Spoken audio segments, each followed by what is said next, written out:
Well, thank you so much, sir.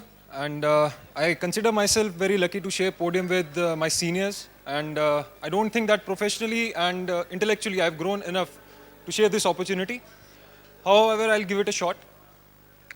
My presentation is basically the commercial and legal insight of a brand licensing and what we do generally at BLI, the Bradford Licensing India. I'll be briefly covering the topics that what is brand licensing commercially, why brand licensing is in so much of news, why is it necessary, and finally the role of BLI legal in providing the licensing, brand licensing support. If we talk about brand licensing, we must need to understand what is a brand, what is brand licensing, and one of the terms that is missing in the brand licensing, that is brand equity.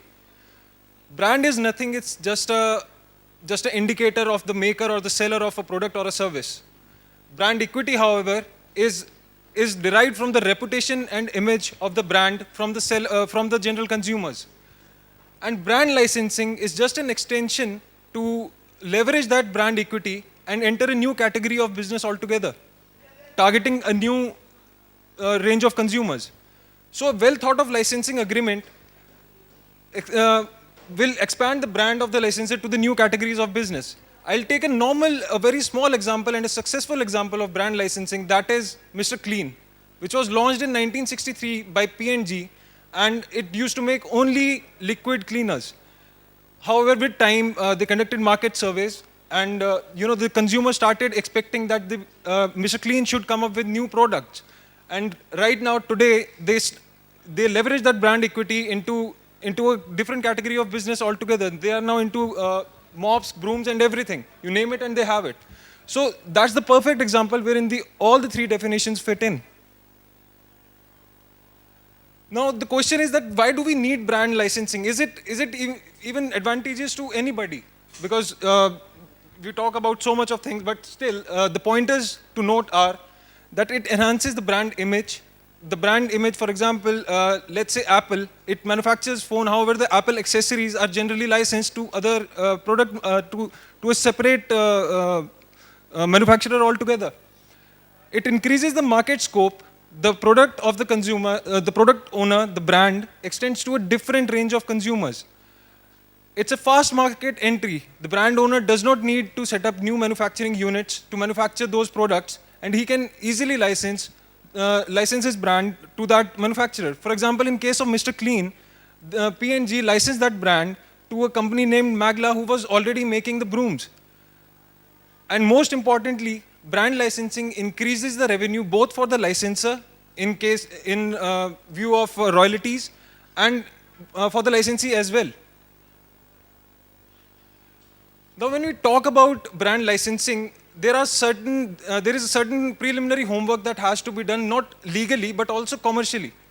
Brand licensing should aim at a categorical extension. Now, when I say categorical extension, the main, you can say fallacy or the failure in brand licensing is that the brand owner does not think what consumer think of the brand.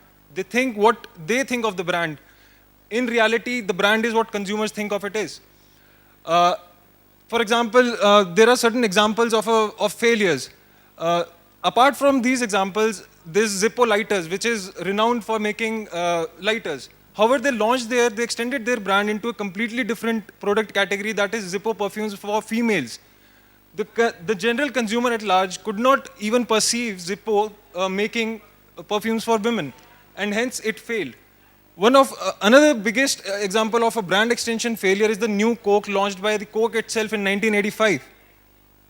So generally, before entering into a brand licensing, the brand owner must carefully carve out the niche where it actually needs to target the consumers.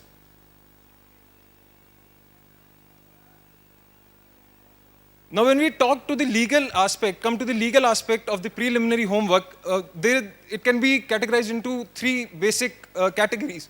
First is IP rights, as in whether the brand owner has a valid IP registration or a valid registration in the licensed territory or not. Similarly, it holds true for the licensee as well, because these things will again then come up in the case of infringements, wherein we need to have the broadest scope of protection. Apart from IP rights and the infringement, licensor and licensee need to make a due diligence check for the commercial viability and the legal history of the company.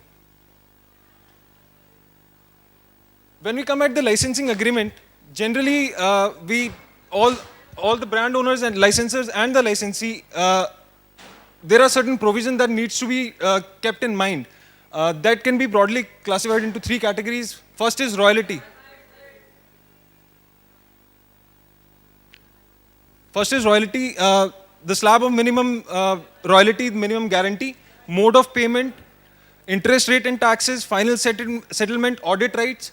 Then comes the most important part, that is shielding of IP rights. What is the mode of use of the IP? Protection of the licensed mark, improvement of ownership of the improvement of the IP during the licensing agreement. And other important points include the term of the agreement, exclusivity, non-competition, advertising and promotion, and so on and so forth. When we talk about the role of BLI, the Brand Licensing India, we take all these factors in mind. We not only aim at drafting a legal agreement, we aim at developing a relationship. We recommend fair and workable licensing terms. We carefully structure, negotiate. We work in tandem with our business development team. We also consult our clients if we have to directly, to make sure that the sentiments of the brand owners or the expectations of the brand owners are not compromised, and side by side the expectations of the licensee is also not compromised, and we come to a general consensus. Apart from that, we also keep on advising on the changing legal environment and are not stagnant at any place.